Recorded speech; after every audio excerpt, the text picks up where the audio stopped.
Hello everyone, my name is Janet, and I'm blissfully united in marriage with Bruce, my wonderful husband. Our love story began at a gathering hosted by a mutual friend, where the spark between us ignited instantly. Bruce greeted me with a warm, inviting smile that made me feel truly cherished from the moment we met. As we conversed, we discovered a multitude of shared interests and values, which felt like discovering a kindred spirit. In the days that followed, Bruce and I embarked on a delightful journey of getting to know each other better. Our dates were filled with joy and laughter, especially because of Bruce's unique sense of humor that never failed to bring a smile to my face. We cherished simple pleasures together, such as watching movies, taking leisurely strolls in the park, and engaging in deep, thought-provoking discussions. As our connection deepened, we became not only lovers, but also the best of friends. We stood by each other through every high and low, offering support and encouragement whenever needed.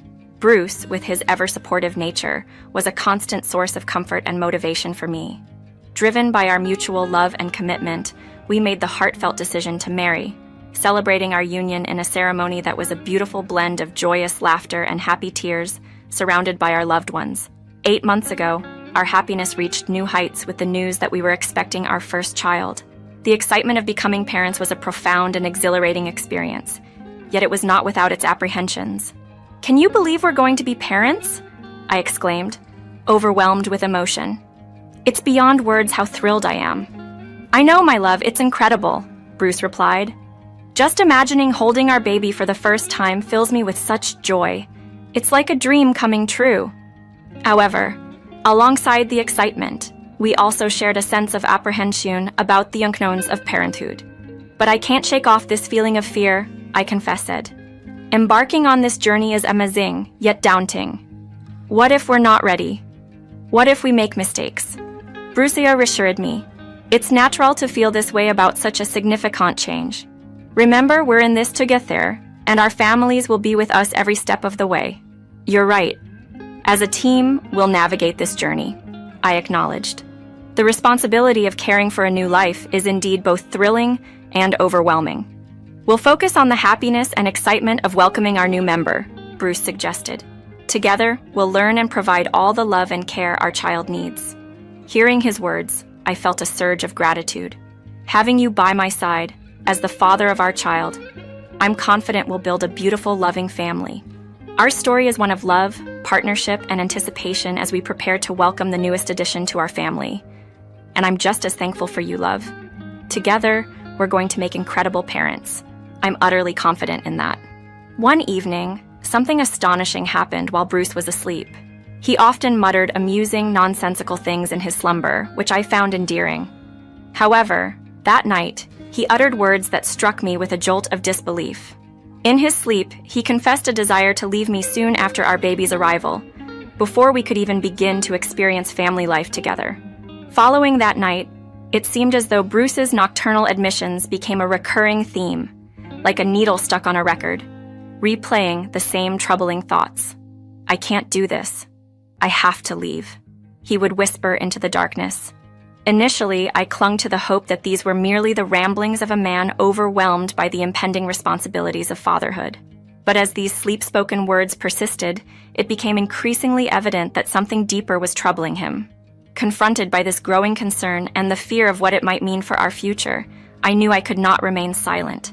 It was essential to communicate openly with Bruce, to understand his feelings and fears. "Love, can we have a chat? I've felt a shift in our connection recently. Is everything all right on your end?" I asked, seeking clarity. "Oh, everything's fine, dear. Just swamped with work, you know how it can get," Bruce tried to reassure me with a smile, attributing the distance to the usual work stress. But I sensed there was more beneath the surface. "I get that work can be overwhelming, but this feels different. I feel like we're drifting apart, and I miss how close we used to be. Is there something on your mind you haven't shared with me?" "No, really, it's nothing. Just some personal stuff I'm sorting through, but it's not something you need to worry about. Trust me, we're okay," he insisted, attempting to alleviate my concerns. "Darling, I'm your wife. Whatever it is, we're supposed to face it together," I gently reminded him. "If something's weighing on you, I want to support you. Please, don't push me away. I can tell something's not right, and I want to help.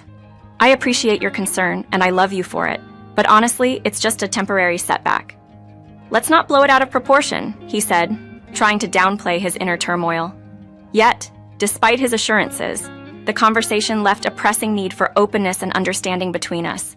It was clear we needed to navigate this challenge together, to ensure that our foundation remained strong as we embarked on the journey of parenthood. I cherish you deeply, and we must maintain open and honest communication. Keeping worries to ourselves will only push us apart, I shared, my voice filled with concern. If anything is troubling you, please let me be your support. We're a team, remember. I know we are, my love. But truly, I'm okay. There's no need for you to fret over things that will sort themselves out. I promise, it's nothing that should cause you concern, he assured me, attempting to soothe my worries. All right, I'll respect your wishes for now, but never forget, I'm here for you, always. As partners, there's nothing we can't face together. When you're ready to share, know that I'll be here, ready to listen, I responded, trying to keep the channels of communication open despite my growing unease. Something had shifted in Bruce. His once affectionate demeanor now felt hollow, his laughter forced. It was as if he was physically present but emotionally distant, leaving me feeling bewildered and pained. I longed for our connection to be restored, to feel the reassurance of our bond, but it seemed increasingly out of reach. Over time, the chasm between us only widened. Despite my efforts to reach out, to encourage openness, my pleas were met with silence or dismissal, as if he harbored a secret he couldn't share. His avoidance and the growing emotional barrier between us left me feeling more isolated. The more I sought to understand, the more he retreated, erecting walls that seemed insurmountable. In search of guidance, I turned to my closest friends. They listened with empathy and advised me to confront Bruce once more, to insist on the truth. That evening, armed with a mix of courage and desperation, I faced him again. I recounted the sleep-talking incidents, his emotional withdrawal, and the impact on our relationship. My heart was laid bare as I implored him to share his fears and concerns, hoping we could find a way to heal together. However, my appeal was met with silence, deepening the rift between us and diminishing my hope for reconciliation. It dawned on me that I had done everything within my power to foster communication. If Bruce remained closed off, I had no choice but to seek understanding elsewhere. Confronted with this realization, a tumult of emotions engulfed me. Fear, anger, and a profound sense of betrayal intertwined. Yet, I knew I couldn't let these feelings overpower me. The journey ahead would be challenging, but I was determined not to let the situation define me or our future. In my time of confusion and heartache, I found solace in the one person I knew could understand the complexities of my situation with Bruce, his mother, Margaret. Margaret wasn't just my mother-in-law, she was a pillar of warmth and acceptance in my life, embracing me as part of the family from the moment we met. Our relationship was built on deep conversations and shared vulnerabilities, making her the perfect confidant for the turmoil I was experiencing. Margaret, I need to share something with you. It's about Bruce, and it's shaking me to my core. I'm at a loss, I began, the weight of my discovery heavy in my voice. Janet, my love, what's troubling you? You seem so upset. Talk to me, Margaret urged, her concern palpable. I hesitated, then revealed. You know how Bruce talks in his sleep? Lately, he's been revealing plans to leave me after our baby arrives. It's something he's repeated several times, and it's haunting me. Margaret's brow furrowed in confusion. Plans? Are you certain these aren't just nonsensical sleep talk? I nodded, feeling the gravity of my words. I've always known Bruce to unwittingly speak his mind in his sleep, but this feels different. Whenever I try to discuss it with him, he dodges or dismisses my concerns. It's terrifying me, Margaret. I fear he might be planning to leave. Margaret's initial shock turned to indignation. To think he could betray you and our family in such a way. I'm livid, Janet. But know this, you are like a daughter to me. I won't let him cause you any more pain. Her support was a balm to my aching heart. Thank you, Margaret. I'm lost and scared, but with you by my side, I feel a little less alone. You're never alone, dear. We'll confront this together, I promise. We'll seek out the truth and shield you from harm, Margaret assured me, her determination clear. Her commitment to stand by me was incredibly reassuring. Your support means everything to me, Margaret. Together, we must uncover the full truth, no matter how challenging it may be. Janet, we'll leave no stone unturned. We'll delve into Bruce's recent actions, talk to those close to him, and piece together this mystery. I'm here for you, and we'll navigate this storm together," Margaret stated, her resolve unwavering. Her words filled me with gratitude. "I'm so thankful for you, Margaret. I can't imagine facing this without your support and love." Margaret pledged her unwavering support and began to delve into the depths of Bruce's past, seeking to unearth the truths hidden beneath years of memories and decisions. It was a journey into understanding the root of his actions and the reason behind his consideration to leave our family. Margaret extended her reach to those who had once been integral parts of Bruce's life, including old friends and former lovers, to gather insights into the man he was and the choices he had made. She initiated conversations with Bruce's long-lost friends, individuals who had once shared a close bond with him. These friends provided a window into Bruce's inner world, revealing a man often plagued by restlessness and a perpetual search for something beyond the present. They painted a picture of a person who struggled with the idea of commitment, someone who felt suffocated by stability and yearned for freedom. Margaret didn't stop there. She also sought out Bruce's ex-partners, those who had weathered the stormy seas of a relationship with him. Their stories echoed a familiar pattern, relationships that began with promise but gradually faded as Bruce grew distant, his inability to commit leaving a trail of broken hearts. Among the tales of sorrow and lost love, one story stood out starkly. Margaret contacted a woman Bruce had dated in college, a relationship she had sensed ended tumultuously but never probed further. This woman shared a heartbreaking narrative of being abandoned by Bruce at a crucial moment. She had become pregnant. Initially, Bruce appeared ecstatic at the news, but over time, his demeanor shifted, his distance growing until he left her to face the pregnancy alone. Tragically, the woman suffered a miscarriage 7 months in, a devastating event compounded by loneliness and grief. Hearing this, I was confronted with a torrent of emotions. While there was a grim sense of solace in knowing I wasn't the only one who had been let down by Bruce's fear of commitment, the revelation of his past actions was utterly appalling. Margaret, too, was visibly shaken by the discovery. The thought that she was nearly a grandmother, that her son's actions had deprived her of a significant life milestone, left her looking as if she'd seen a ghost. We were united in our dismay and anger, not just at the missed opportunities, but more so at the careless manner in which Bruce had treated his former partner. The journey for understanding led us to a stark realization of the challenges we faced, cementing our resolve to confront the situation head-on, armed with the truth. Upon learning the depth of Bruce's past actions, we reached out to his former partner to offer our apologies and inquire if there was anything we could do to make amends for the pain he had caused. She dismissed the need for any reparative action on our part, suggesting instead that karma would eventually address Bruce's actions, absolving her of the need for retribution. This revelation spurred Margaret into action. She could no longer sit idly by as Bruce potentially spiraled into repeating his past errors, inflicting further harm. In a decisive move, Margaret chose to amend her Bruce, effectively removing Bruce from receiving his anticipated inheritance. This decision was not made lightly.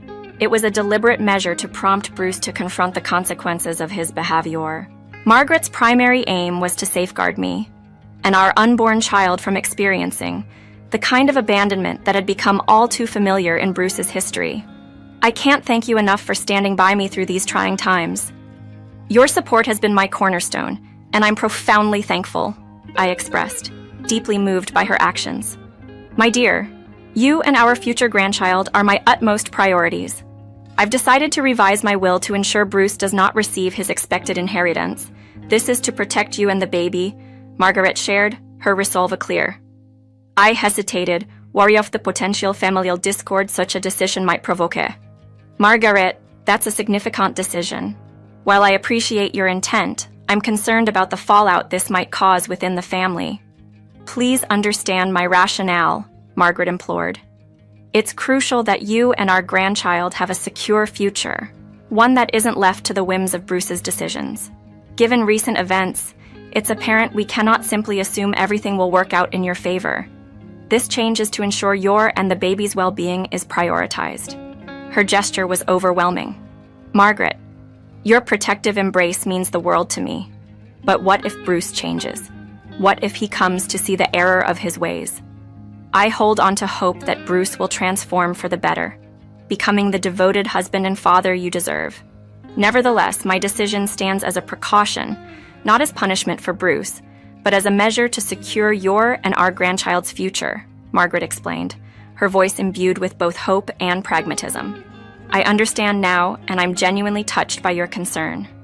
Knowing you have our backs provides immense comfort and strengthens my resolve. Your love and support are treasures I will always hold dear," I responded, feeling a profound sense of gratitude for Margaret's unwavering commitment to our well-being. "Janet, you're like a daughter to me, and I want you to know that I'll always be there for you. I'm committed to protecting and providing for you and our grandchild. My home and my heart will always be open to you both," Margaret assured me, reinforcing her unwavering support. Compelled by a lingering suspicion that there was more beneath the surface, I confronted Bruce once again. This time, I broached a painful chapter from his past, his departure from a previous partner during her pregnancy. The shock that crossed his face was unmistakable. He was adamant in his denial, desperate to preserve our relationship, insisting he had learned from his past and was committed to us now. In his plea, I saw a flicker of hope, a desperate wish to believe that he had changed, that our love was strong enough to transcend his previous mistakes. I clung to his promises, yearning for a future of stability and security. However, as my due date neared, curiosity and fear led me to breach his privacy. I read his journal. The contents were a gut-wrenching confirmation of my worst fears. Bruce had indeed planned to leave me and our child, echoing his past actions. The realization that the man I loved harbored such intentions was crushing. His journal laid bare his desire for freedom, even at the cost of our family. Confronted with this undeniable truth, I knew I had to make a decision to safeguard my future and that of my child. With a heart heavy with betrayal and sorrow, I resolved to sever ties with Bruce. I decided to wait until after our child's birth, maintaining a facade of normalcy in the meantime. The arrival of our child brought immense joy, a stark contrast to the turmoil that lay beneath the surface. The day we were to leave the hospital marked a significant turn in our journey. Armed with the documents that would alter our lives, Margaret's amended will and the divorce papers, I confronted Bruce. The revelation left him in utter disbelief, causing him to faint amidst the chaos of the hospital room. As nurses scrambled to his aid, I stood amidst the turmoil, feeling a complex mix of satisfaction and sorrow. When Bruce regained consciousness, his confusion was palpable. Facing my anger and disappointment, he realized the gravity of his actions. His protests and disbelief were met with the truth that it was his mother who had initiated these changes, not me. I couldn't just forgive and forget, not after discovering his plans detailed in his journal. No one who truly loved their partner could concoct such plans to abandon them in their most vulnerable time. The path ahead was clear. Although this was a painful chapter, it was necessary to break the cycle of pain and betrayal that seemed to shadow Bruce, ensuring a secure and stable future for me and our child. "Why would you snoop through my things? That's crossing a line," Bruce protested, upset over what he saw as a major breach of his privacy. "I'm sorry for that, truly. But if I had to choose, I'd rather apologize to you now than apologize to our son later for not acting when I had the chance, especially if you were planning to leave," I replied, expressing my concern over the possibility of being abandoned. "You don't get it, do you? You'll be begging to come back to me once you realize how hard it is to raise a child on your own," he said, convinced I'd struggle without him. "I highly doubt that," I responded confidently. Despite his apology and pleas for forgiveness, claiming he was just having a bad 2 weeks and insisting he couldn't live without me, I hesitated. His quick shift from disparaging to pleading showed his true intent, to keep me tethered to him through guilt and manipulation. That realization made it clear that going back would only lead to more heartache. Now, I consider myself a survivor. The heartbreak he caused no longer defines me. Instead, I draw strength from the resilience I've discovered within. I've learned that even the most painful experiences, like betrayal, can be transformed into opportunities for growth and empowerment. No matter how deep the hurt, there's always a path to a brighter future. Standing tall and embracing my inner strength, I see this journey not as a quest for revenge, but as a path to healing and empowerment, paving the way for a hopeful and brighter tomorrow.